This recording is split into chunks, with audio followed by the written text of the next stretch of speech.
Hello, and welcome to This Week in East Brunswick, the township's own news and information program. Today we look in as children's author James Howe visits Frost Elementary School. Frost principal Dr. Ken Burnett and language arts teacher Pat Pember will be on hand to explain how the visit came about. Our regular features will begin with something new.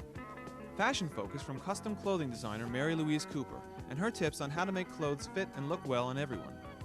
Paul Hansen's Money Tips will deal with asset management accounts, a new and powerful checking account option. Health Facts features veterinarian Dr. Joseph Chosi on that most common of pet problems, fleas. Consumer advocate Adrian Eisner discusses how to deal with door-to-door salesmen. All this plus an inventive commercial for the library from the Teen Library Corps and the latest on Channel 8's coverage of November's election will follow after a look at next week's Channel 8 schedule. Our week begins Monday at 10 a.m. with Look Great, Feel Great and exercises from Lenore Kulik. At 10:30, The Arts, produced by Middlesex County's Cultural and Heritage Commission, features the work of the New Jersey designer craftsman. Tuesday at 7 p.m. on In Print, author Joseph Coleman discusses his work with host Michael Cart of the Beverly Hills Library. Then at 7:30, Ken Shalhoub investigates ethics in medicine with Herbert Hinkle and T. Patrick Hill of the Citizens Committee on Biomedical Ethics. Then at 8 p.m., this year's candidates for East Brunswick Township Council will meet to discuss the issues on Council Candidates Forum 1986, live from the library. Wednesday afternoon at 3, Stories from the Library features books, finger plays, and games for the kids. Wednesday night at 7:30, Dolly Vasta interviews actor, director, and New Jersey resident Paul Sorvino on For Art's Sake. And we'll be back next Thursday at 7 and 8 with more news and local information on This Week in East Brunswick. Be sure to watch Channel 8 for repeat showings of all these programs. You may have already noticed that Channel 8 has increased its coverage of high school sports this year. The two Bears football games shown so far will be followed by at least a half a dozen more, both home and away, brought to you by Channel 8's crack sportscasting crew, John Megliero, Jimmy Allender, and Phil Hill. Coverage of other fall sports is also planned. But in order to do the best job possible, we need feedback from you. Do you like what you see? Do you want more? How can we make our high school sports coverage better? The beauty of Cable Channel 8 is that we can respond to your questions and suggestions more quickly than any other television media. We're local, right here in town. So if you have some suggestions, criticisms, or just want to talk to the sports staff, call us at 390-6881 or 390-6780, or come see us in the rear of the library. We're here to serve you. Take the time to give us a call, and together we'll make Channel 8 Sports as good as it can be. Now let's visit Frost School and meet author James Howe. Hi, I'm Ken Burnett, principal of Frost School. We're excited and honored today to have James Howe, who is a rather noted children's author, down to meet with the children. Mr. Howe is spending the day with us and is meeting with the groups of children of approximately 100 to 125 each, meeting first with the kindergarten and first graders, then the second and third graders, and then lastly the fourth and fifth graders. As he meets with each group, he talks with them about what it's like to be an author and the way authors operate in writing books. And we're kind of excited, and we think the children are too, and we also think that'll be a rather educational experience for them. I'd like now to introduce Mrs. Pat Pember, one of our fifth grade language arts teacher, who made all the arrangements for Mr. Howe to be here. Pat? Thanks. As being a recipient of the Governor's Award this year, I wanted to be sure that the monetary award that came with it was shared by everybody in the school, all of the students and all of the teachers. And being a language arts reading teacher, of course, good books have always been close to my heart, and decided immediately that it would be a very, very special experience to have an author come and meet the children firsthand. It would be something that we wouldn't ordinarily do or ordinarily have the funds to do. And we discussed it with the faculty, and the librarian was especially helpful and energetic in getting it started with me. She gave me some suggestions about the children's favorite authors, and we, through a process of elimination, came down to two, and Mr. Howe was one of them who's here with us today. His famous book, Bunnicula, his most award-winning book, is the favorite of the children, but he's written many, many books. And the children have responded greatly. They're very excited about him being here. And I'm pleased that we decided to spend our money that way because he is providing a very special experience with the children.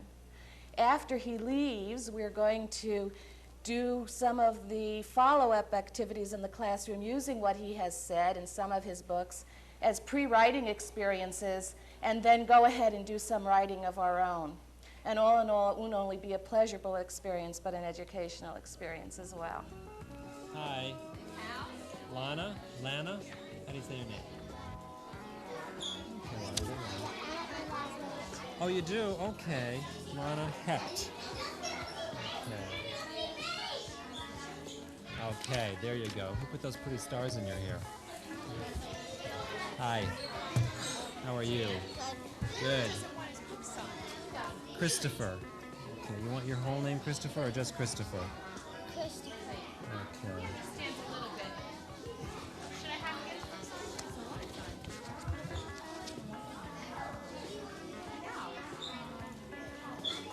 Okay, Christopher, there you go. You're welcome. Kev. Is that short for Kevin by any chance? Okay.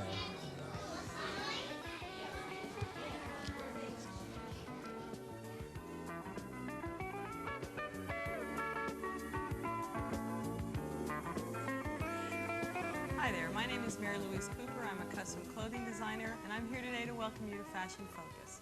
Today we're going to be covering styling for the non-standard woman. Many of you have probably found that going into the stores can be a very discouraging experience. Either what you find doesn't fit or it isn't in the styling that you would like. In the ready-to-wear industry, there are established standard clothing sizes to meet the demands of their mass production. If you are fortunate enough to fit into their sizes, you are very lucky and very unique indeed. For those without that glove fit, there are design and fabric variations which you might utilize, and I've done some sketches today to show you these. Here we have sketch number 1. This has the vertical advantage with the inverted center tucks. Using the positive-negative print increases the fabric's surface interest and depth, therefore not making the garment appear void of any detail. The kimono sleeve is very comfortable for the slightly heavier bicep area. Here we have sketch number 2. This is a prime example of the classic design with an exquisite fabric and trim. The hidden button front closure is a clean detail, and it is a self-covered buckle and belt. The floral trim neatly finishes the neckline and the sleeve edge. A bell sleeve is utilized for design balance and comfort.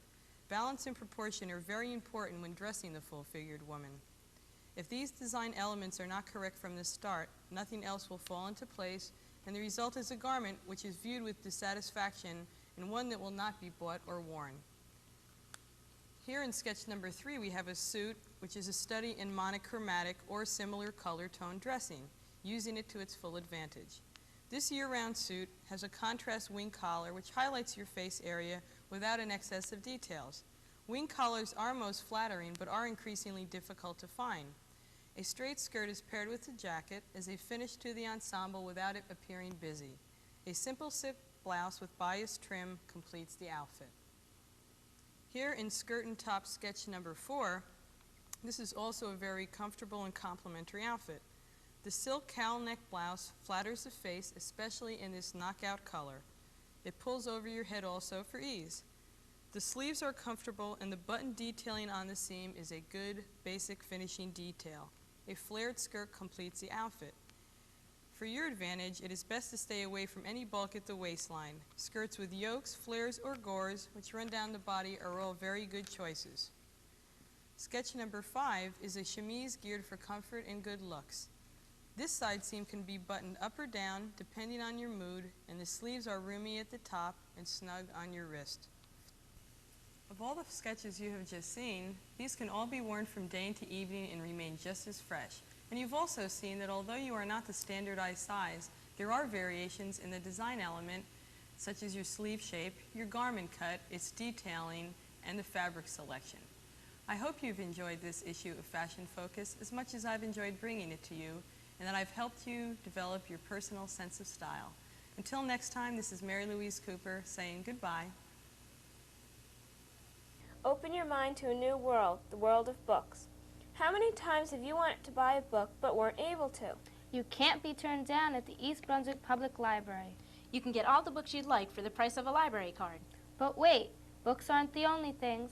We have records and tapes, movies, computer games, Puppets, film strips, sneasel sacks, book records, reading clubs, and much, much more. Follow the crowd to the East Brunswick Public Library today. Hi, I'm Dolly Vaster for This Week in East Brunswick. We're beginning a new feature called Arts Update, so here goes. This Saturday, October 4th, beginning at 10 a.m. and going on until 5 p.m. in the afternoon, the East Brunswick Museum, which I'm sitting in front of right at the moment, will host the 10th Annual Village Street Fair. It's in the historic district of East Brunswick. It will have free admission, free parking, and wooden strings will be part of the entertainment. Arts, crafts, and antiques will abound galore. There will be a scarecrow and a yard decoration contest with $25 is the first prize. We'll all be down here, the crew and I. I hope all of you will join us. It's a great time to start picking up your holiday gifts. Now, I know what you're thinking. It's 80-some degrees out, but forget about it. The holidays will be here before you know it. Anyway, moving right on, as they say in the trades, on October 12th, Basically Broadway will be brought to the East Brunswick Library at 3 o'clock. Two great voices, Marilyn Brewstead and Will Roy, will perform in songs America has fallen in love with, Gershwin, Rogers, Lowe, Coward, and Sondheim. It's free admission, refreshments will be served. Hope all of you come out. Don't forget, mark that date. I'll talk to you about that later anyway. October 17th, Man of La Mancha is coming up at the Playhouse 22. It's a great Broadway classic. Maybe we'll get down there and tape a little something for you for next week. And October 25th is a bus trip. It's a crazy truck that's running by right at the moment, so I'll repeat that. It's a bus trip October 25th to the Fall National Antique Show at Pier 48 in New York City. The bus will leave Civic Center at 10:30 in the morning and return at 4:30 in the afternoon.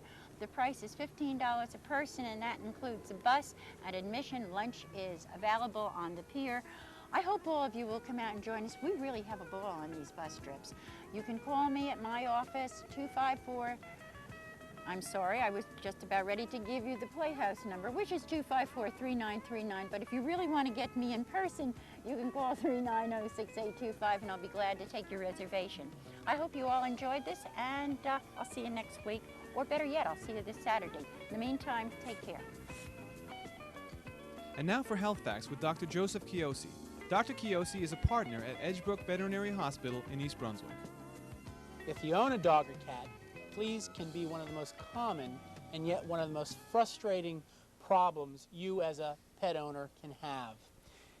Annually, October, September, August are some of the worst times of the year for flea problems with dogs and cats.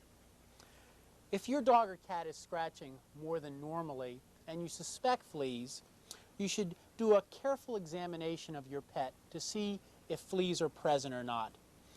This is Eddie, and he's a Belgian sheepdog, and you can see some of the things that fleas have done to his hair coat.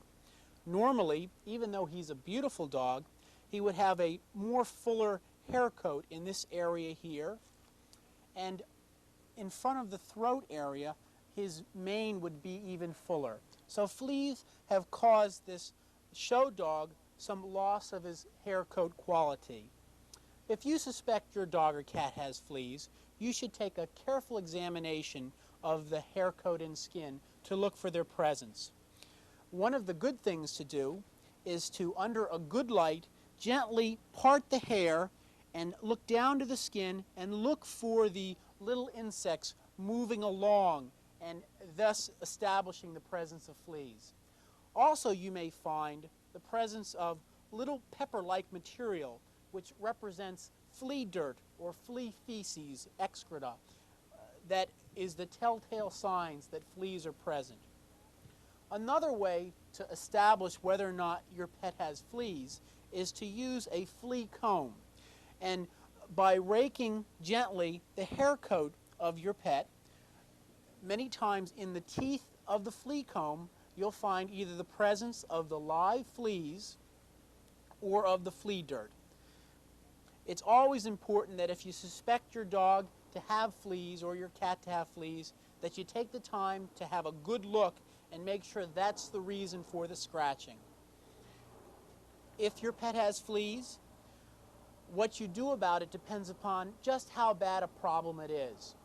If it's a mild problem, many times just a collar or a powder may be adequate to control your pet's flea problem.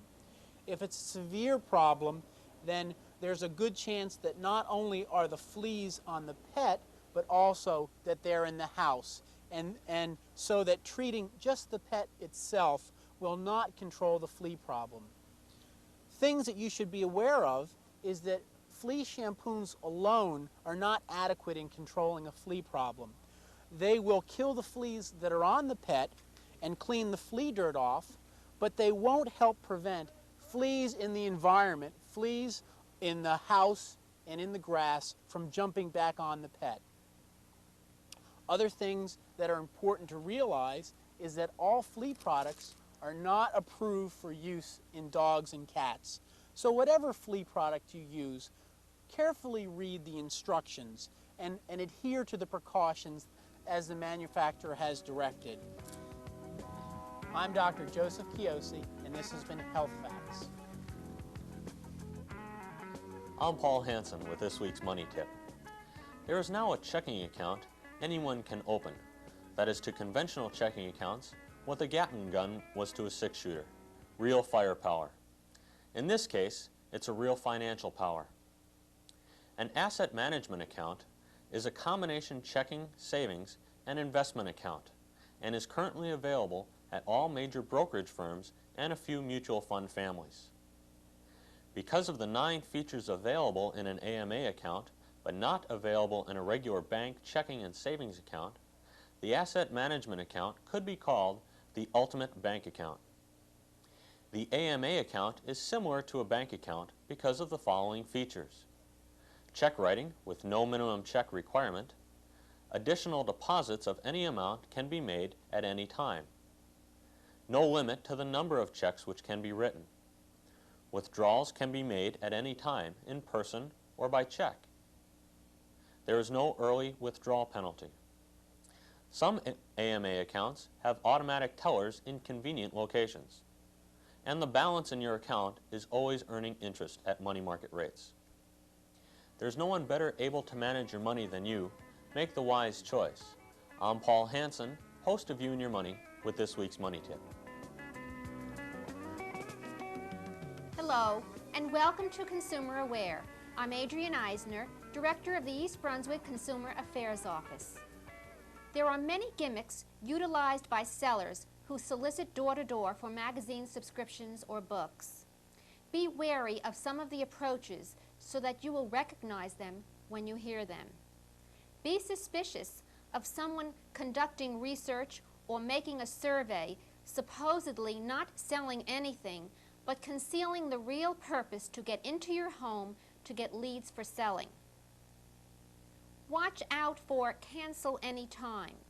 There may be a limited time privilege of cancellation, but don't be enticed by a promise of any time unless it is written into the contract. And don't sign anything unless you know what it is, and don't sign the contract unless you intend to fulfill it.